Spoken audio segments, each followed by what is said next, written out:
ಏನು ನೀವು ಒಬ್ರು ಮಾತ್ರ ಆಕಾಶದಿಂದ ಉದುರು ಬಂದ್ಬಿಟ್ಟಿದ್ದೀರೇನ್ರಿ? ಈ ಚಿಲ್ಲರೆ ಆಟಗಳೆಲ್ಲ ಬಿಟ್ಬಿಡ್ರಿ. ಒಂದು ಪಕ್ಷ ಅಂದಮೇಲೆ 4-5 ಜನ ಟಿಕೆಟ್ ಕೇಳ್ತಾರ್ರಿ.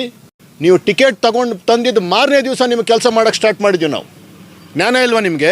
5-6 ವರ್ಷ ಆದ್ರೂ ಅದು ಯಾವುದೋ ಸಂಧಿನಲ್ಲಿ ಮಾಡ್ಕೊಂಡಿದ್ದೀರ ನನ್ನ ರಾಷ್ಟ್ರೀಯ ಪಕ್ಷ BJP ಪಕ್ಷದ ಆಫೀಸು.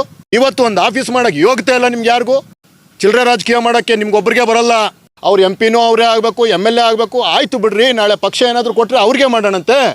ಅವ್ರಿಗೆ ಟಿಕೆಟ್ ಸಿಕ್ಕಿಲ್ಲ ಅಂದರೆ ಇನ್ಯಾರಿಗೋ ಅವ್ರ ಮನೆಯವ್ರಿಗೆ ಕೊಡ್ಬೇಕಾ ನಿಮಗೆ?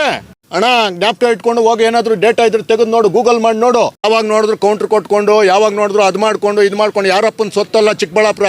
ಸುಧಾಕರ್ ಅವ್ರ ವಿರುದ್ಧ ನಾವು ಯಾವತ್ತೂ ಷಡ್ಯಂತ್ರ ಮಾಡಿಲ್ಲ. ಸುಧಾಕರ್ ವಿರುದ್ಧ ನಾವು ಯಾವತ್ತೂ ಕೆಲಸ ಮಾಡಿಲ್ಲ. ಟಿಕೆಟ್ ಅಂತ ಅವರು ಕೇಳಿದಾಗ ಅದೇ ಸಮಯದಲ್ಲಿ ಅಲೋಕ್ ವಿಶ್ವನಾಥ್ ಅವ್ರಿಗೆ ನಾವು ಟಿಕೆಟ್ ಕೇಳಿ ಸಹಜ.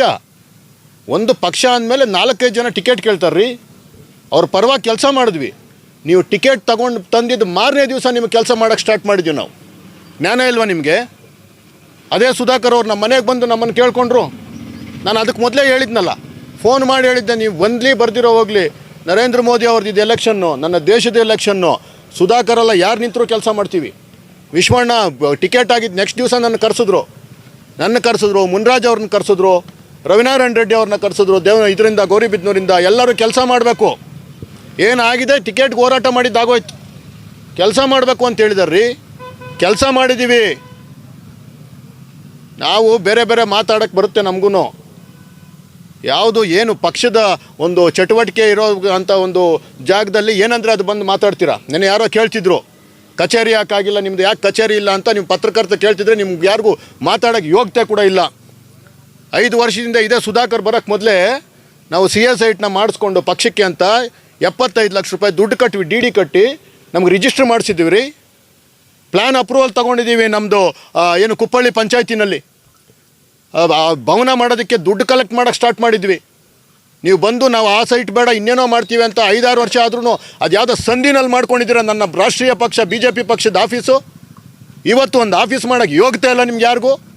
ದೊಡ್ಡ ಮಾತೇ ಮಾತಾಡ್ತೀರಾ. ಫಸ್ಟ್ ಮನೆ ಕಟ್ರಪ್ಪ. ನಿಮ್ಮ ಮನೆಗಳನ್ನ ಪ್ರಪಂಚ ಕಟ್ಟೋದು ಆಮೇಲೆ ಕಟ್ಟಿರಂತೆ. ಚಿಲ್ಲರೆ ರಾಜಕೀಯ ಮಾಡೋಕ್ಕೆ ನಿಮ್ಗೊಬ್ಬರಿಗೆ ಬರಲ್ಲ. ಬದ್ಧತೆ ಇದೆಯೇನ್ರಿ ನಿಮ್ಗೇನಾದರೂ? ರಾಜಕೀಯ ಮಾಡೋದು ಅಂತಂದರೆ ಇಷ್ಟ ಬಂದಂಗೆ ಯಾರ್ದೋ ಒಬ್ಬರದ್ದು ಹಿಂದೆ ಅಲ್ಲ, ಎಲ್ಲರ ಹಿಂದೆ ಹೋಗ್ಬೇಕು. ಎಲ್ಲರೂ ನಾಯಕರೇ. ಏನು ನಿಮ್ಗೊಬ್ಬರಿಗೆ ಅವ್ರು MP ನೂ ಅವರೇ ಆಗಬೇಕು, MLA ಆಗಬೇಕು. ಆಯಿತು ಬಿಡ್ರಿ, ನಾಳೆ ಪಕ್ಷ ಏನಾದರೂ ಕೊಟ್ಟರೆ ಅವ್ರಿಗೆ ಮಾಡೋಣಂತೆ. ಯಾಕೆ ಅಷ್ಟೊಂದು ಆತಂಕಕ್ಕೆ ಒಳಗಾಗ್ತೀರಾ? ಕೃಷ್ಣಮೂರ್ತಿ ಅವ್ರ ಬಗ್ಗೆ ಯಾವತ್ತೂ ನೀವೆಲ್ಲ ದನಿ ಎತ್ತಿದ್ದೀರಾ? ಅವ್ರಿಗೆ ಟಿಕೆಟ್ ಸಿಕ್ಕಿಲ್ಲ ಅಂದರೆ ಇನ್ಯಾರಿಗೋ ಅವ್ರ ಮನೆಯವ್ರಿಗೆ ಕೊಡಬೇಕಾ ನಿಮಗೆ? ಯಾಕೆ ಬೇರೆಯವ್ರು ಯಾರು ನಿಮ್ಮ ಜೊತೆ ಬುಜಕ್ ಕೊಟ್ಟು ಕೆಲಸ ಮಾಡಿಲ್ವಾ? ಕಷ್ಟ ಬಿದ್ದಿದ್ದು ದುಡ್ಡುಗಳು ತೊಗೊಂಬಂದು ಖರ್ಚು ಮಾಡಿ ಪಕ್ಷ ಕಟ್ಟಿಲ್ವಾ?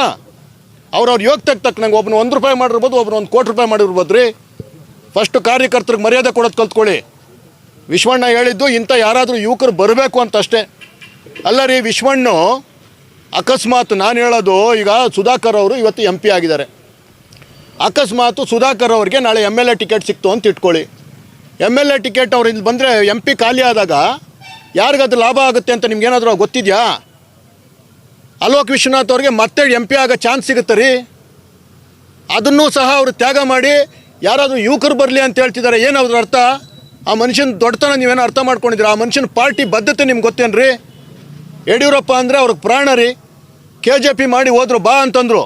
ಹೋದ್ರೇನ್ರಿ ಯಡಿಯೂರಪ್ಪರವ್ರ ಜೊತೆ ವಿಶ್ವನಾಥ್ ಅವರು? ಆವತ್ತು ಗೆಲ್ಲಿ ಸೋಲ್ಲಿ ನನ್ನ BJP ಅಂತ ನಿಂತ್ಕೊಂಡ್ರು. ವ್ಯಕ್ತಿಯಿಂದ ಹೋಗೋದಲ್ಲ, ಕಾರ್ಯಕರ್ತರ ಪಕ್ಷ ಇದು. ಮಾತುಗೆ ಮುಂಚೆ ಹೇಳ್ತೀರಾ BJP ಅದು ಓಟ್ ಇರಲಿಲ್ಲ, ಇಲ್ಲೇನೋ ಬಂತು ಅಂತ. ಅಣ್ಣ ಜ್ಞಾಪಕ ಇಟ್ಕೊಂಡು ಹೋಗಿ, ಏನಾದರೂ ಡೇಟಾ ಇದ್ರೆ ತೆಗೆದು ನೋಡು, ಗೂಗಲ್ ಮಾಡಿ ನೋಡು. 2019 ನಮ್ಮ ಬಚ್ಚೇಗೌಡರು ನಿಂತಾಗ ಯಾರು ನೀವೆಲ್ಲ ಕಾಂಗ್ರೆಸ್ಸಲ್ಲೇ ಇದ್ರಿ. MP ನಿಂತಾಗ 95,000 ಓಟು ಹಿಸ್ಟ್ರಿ. ಅವತ್ತು ದಳ ಕೂಡ ನಮ್ಗೆ ಆಪೋಸಿಟ್. ಅವತ್ತು ದಳ ಮತ್ತು ಕಾಂಗ್ರೆಸ್ ಜೊತೆಗೆ ಹೋಗಿದ್ದು 95,000 ಅಣ್ಣ.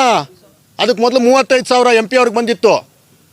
ರವಿನಾರಾಯಣ ರೆಡ್ಡಿ ಅವರು ಒಬ್ಬರು, ನರಸಿಂಹಮೂರ್ತಿ ಅವರು ಒಂದೇ ಒಂದು ಸೀಟ್ ಇದ್ದರೆ ನಮ್ಮದು ZP ಸೀಟು. ಏನೆಲ್ಲ ಮಾಡಿ ಅವತ್ತು ಅಧ್ಯಕ್ಷರು ಮಾಡಿದ್ರು. ಡಾಕ್ಟರ್ ಮಂಜುನಾಥ್ ಅವರು ಏನಿತ್ತು ಏನಿಲ್ವೋ ಅವ್ರು ಪ್ರತಿ ದಿವಸ ದುಡ್ದಿದ್ದಾರೆ ರೀ. ಚಿಂತಾಮಣಿ ಮಹೇಶ್ ಹಣ್ಣು ಆವತ್ತಿಂದ ಚಕ್ರ ಕಟ್ಕೊಂಡು ಅವಿಭಜಿತ ಕೋಲಾರ ನಮ್ದು ಏನು ಡಿಸ್ಟ್ರಿಕ್ಟ್ ಇತ್ತು ಅಷ್ಟು ಕಡೆ ತಿರುಗ್ತಾ ಇದ್ರು ರೀ. ಬಂಗಾರಪೇಟೆಯಲ್ಲಿ ನಾವು ಗೆದ್ದಿಲ್ವ BJP? ದೊಡ್ಡಬಳ್ಳಾಪುರದಲ್ಲಿ ಒಂದು ಹಿಂದುಳಿದ ಒಂದು ಯುವಕ ಧೀರಜ್ ಮುನ್ರಾಜ್ ಅವರು, ಒಂದು ಸಣ್ಣ ಯುವಕ ದೊಡ್ಡಬಳ್ಳಾಪುರದಲ್ಲಿ ಹೋಗಿ ಅಂತ ಕಾಂಗ್ರೆಸ್ ಭದ್ರಕೋಟೆಯನ್ನು ಛಿದ್ರ ಮಾಡಿ B J P M L A ಆಗಿಲ್ವಾ? ಅವರು ಬಿ ಜೆ ಪಿ ಅವರು ಸಾಧನೆ ಮಾಡಿದ್ದಲ್ವಾ? ಏನು ನೀವು ಒಬ್ಬರು ಮಾತ್ರ ಆಕಾಶದಿಂದ ಉದುರು ಬಂದುಬಿಟ್ಟಿದ್ದೀರೇನ್ರಿ? ಎಲ್ಲರಿಗೂ ಅವಕಾಶ ಕೊಡೋದಕ್ಕೆ, ಎಲ್ಲರಿಗೂ ಮರ್ಯಾದೆ ಕೊಡೋದು ಕಲ್ತ್ಕೊಳ್ಳಿ. ಈ ಪ್ರಕೃತಿ ನಿಮ್ಮ ಜೊತೆ ನಿಂತ್ಕೊಳುತ್ತೆ. ಯಾವಾಗ ನೋಡಿದ್ರು ಕೌಂಟ್ರ್ ಕೊಟ್ಕೊಂಡು, ಯಾವಾಗ ನೋಡಿದ್ರು ಅದು ಮಾಡಿಕೊಂಡು ಇದು ಮಾಡ್ಕೊಂಡು, ಯಾರಪ್ಪನ ಸೊತ್ತಲ್ಲ ಚಿಕ್ಕಬಳ್ಳಾಪುರ. ಎಲ್ಲವನಿಗೂ ಒಂದೇ ಓಟು. ಅವನು ಡಿಸೈಡ್ ಮಾಡ್ತಾನೆ ಓಟ್ ಹಾಕೋನು ಯಾರಿಗೆ ಹಾಕಬೇಕು ಯಾರಿಗಿಲ್ಲ ಅಂತ. ಈ ಚಿಲ್ಲರೆ ಆಟಗಳೆಲ್ಲ ಬಿಟ್ಬಿಡ್ರಿ. ಯಾರ್ಯಾರು ನೀವು ಅಲ್ಲೆಲ್ಲ ಕೂತಿದ್ರಿ, ಯಾರ್ಯಾರನ್ನ ಸಮಾಧಾನ ಮಾಡಿದ್ರಿ ನಮ್ಗೆ ಗೊತ್ತಿಲ್ವಾ? ಪತ್ರಿಕಾಗೋಷ್ಠಿ ಮಾಡೋಕ್ಕೆ ಯಾರನ್ನೂ ಮೆಚ್ಚೋಕೆ ಕೊಟ್ಟಿದ್ದೀರಾ? ಪಕ್ಷನ ಮೆಚ್ಚೋ ಕೆಲಸ ಮಾಡ್ರಯ್ಯ. ಪಕ್ಷನ ಮೆಚ್ಚೋ ಕೆಲಸ ಮಾಡಿರಿ ಫಸ್ಟು, ವ್ಯಕ್ತಿಗಳಿಂದ ಹೋಗೋದಲ್ಲ. ವಿಜೇಂದ್ರಣ್ಣ ಇವತ್ತು ಇಡೀ ಕಾಲಕ್ಕೆ ಚಕ್ರ ಕೊಟ್ಕೊಂಡು ಇಡೀ ರಾಜ್ಯ ಸುತ್ತವ್ರೆ. ಅವ್ರ ಜೊತೆ ನಿಂತ್ಕೊಳೋ ಕೆಲಸ ಮಾಡಿರಿ. ಒಬ್ಬ ಯುವಕ ಕೆಲಸ ಎಷ್ಟೆಲ್ಲ ಟಾರ್ಚರ್ ಆಯ್ತು ಅವ್ರಿಗೆ. ತಲೆ ಕೆಡಿಸ್ಕೊಂಡ್ರ ಕೆಲಸ ಮಾಡ್ತಿಲ್ವ ಅವರು? ಇಡೀ ಇವತ್ತು ರಾಜ್ಯ ಒಂದು ಕಡೆ ಬಿ ಜೆ ಪಿ, ಒಂದು ಕಡೆ ಇದಾಗ್ತಾ ಇದೆ. ಕಾಂಗ್ರೆಸ್ ಪಕ್ಷ 10 ಹಲವು ಬಾಗ್ಲಾಗಿದೆ. ಅದನ್ನು ನಾವು ಉಪಯೋಗಿಸ್ಕೊಂಡು ಪಕ್ಷ ಕಟ್ಟೋ ಕೆಲಸ ಮಾಡ್ರಪ್ಪ. ನಾನೇನೋ ಕೆಲಸ ಮಾಡಿದೆ, ನಾನು 1000 ಹೆಲ್ಮೆಟ್ ಕೊಟ್ಟೆ ಅಂತ ಇನ್ಯಾರೋ 20,000 ಹೆಲ್ಮೆಟ್ ಕೊಡ್ತಾರಣ್ಣ. ಅಣ್ಣ ನಿಮ್ಮನ್ನು ನೋಡಿ ಕಾಪಿ ಮಾಡ್ತಾವ್ರಣ್ಣ, ನೀವೇನೋ ಅಲ್ಲಾವುದೋ ಇದಕ್ಕೆ ಇನ್ನೇನೋ ಕಾಪಿ ಮಾಡ್ತಾವ್ರಣ್ಣ ಅಂತಂದರು. ಏನು ಹೇಳಿದೆ ನಾನು? ಯಾರು ಏನೇ ಕಾಪಿ ಮಾಡಲಿ ಏನೇ ಮಾಡಲಿ ಬಿ ಜೆ ಪಿ ಪಕ್ಷಕ್ಕಲ್ಲ ಓಟ್ ಬರೋದು.